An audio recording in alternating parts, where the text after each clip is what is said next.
Oi, gente! Hoje a gente está aqui no Pós-Ditadura para falar um pouquinho sobre como foi o regime militar e a Constituição de 1967. E hoje eu estou aqui com a Júlia Vitória, com a Letícia, o Vitor, eu, Nicole e a Nathalie.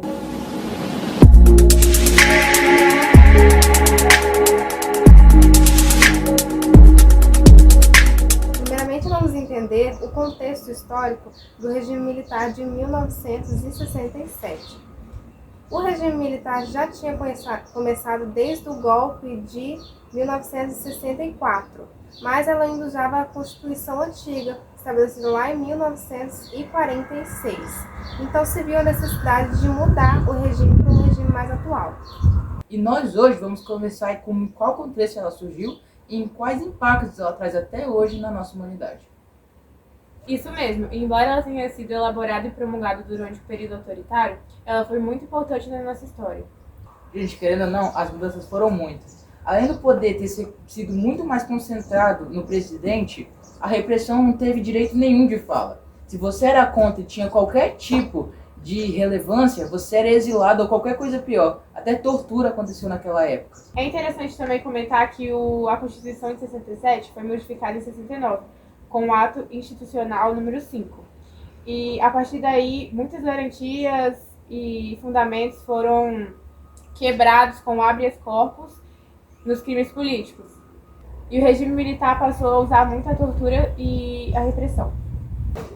Isso mesmo. E essas torturas, é interessante a gente pensar que não eram torturas leves, e sim torturas muito pesadas. Eles estrupavam os prisioneiros, muitas vezes com objetos, além de várias vezes eles serem espancados e deixados com fome. Eu já li em algum lugar também que, muitos artistas, por exemplo, Chico Buarque e muitos outros também, tinham suas músicas privadas justamente por irem contra os ideais de toda essa merda que está acontecendo, porque realmente não era nada bom para a sociedade. Então, gente, agora eu vou passar a fala para nossa amiga Mariana, para ela responder algumas perguntinhas que vocês fizeram, algumas perguntinhas do chat. E daqui a pouco a gente já está de volta. Bom, hoje a gente vai falar sobre algumas perguntinhas que vocês enviaram no chat sobre a Constituição de 1917. E aí a gente vai começar com a pergunta do Lucas, que ele mandou bem assim: quais foram as principais mudanças trazidas pela Constituição de 1967? Bom, as principais mudanças foram a centralização do Poder Executivo, a eleição direta para presidente, a limitação dos direitos civis, a criação de um sistema bipartidário e também o fortalecimento do conceito de... Bom, agora a gente vai responder a segunda perguntinha, que foi a da Laura, que ela falou bem assim: como a Constituição de 1917 afetou o funcionamento do Congresso Nacional? Bom, a Constituição de 1917, ela começou a enfraquecer o Congresso Nacional através dos poderes que ela estava dando para o presidente. E aí formou um decreto-lei que poderia ser sem aprovação do Legislativo. Bom, agora a gente vai para a terceira pergunta, que fala bem assim, que é da Luísa.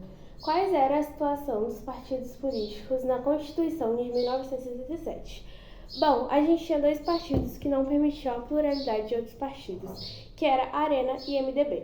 Bom, a Arena, ela era mais para os militares e também para o governo. Já o MDB, ele era um partido mais controlado, que era limitado. Agora a gente vai para a quarta pergunta, que foi o Henrique que mandou. Ele mandou bem assim: como a Constituição de 1977 lidava com as liberdades individuais? Bom, como a gente sabe, naquela época, a censura era bem recorrente. Isso afetava a liberdade de expressão, as greves, etc.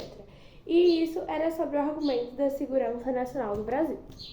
Bom, agora a gente vai para a quinta pergunta, que foi a Cláudia que mandou no chat, que foi bem assim: como a Constituição de 1917 impactou os direitos trabalhistas?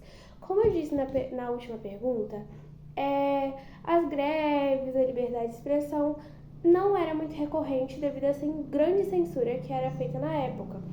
E aí isso impactou diretamente os trabalhadores. E aí foi por causa disso que o setor trabalhista era muito afetado naquela época. Bom, agora a gente vai para a última pergunta, que foi o Luiz que mandou. Ele mandou bem assim, ó: quando a Constituição de 1917 foi substituída e por qual motivo? Bom, a Constituição de 1907 foi substituída pela Constituição de 1988 por ser um período de redemocratização do Brasil e também por estar na época do regime. E é isso, galera. Se você já gostou do vídeo de hoje, já vai se inscrevendo, deixando o like no canal. E para mais episódios sobre a gente falando sobre a ditadura e todo esse período cruel, com mais informações e indo mais a fundo sobre essa Constituição de 67, já mete a meta de like e tchau!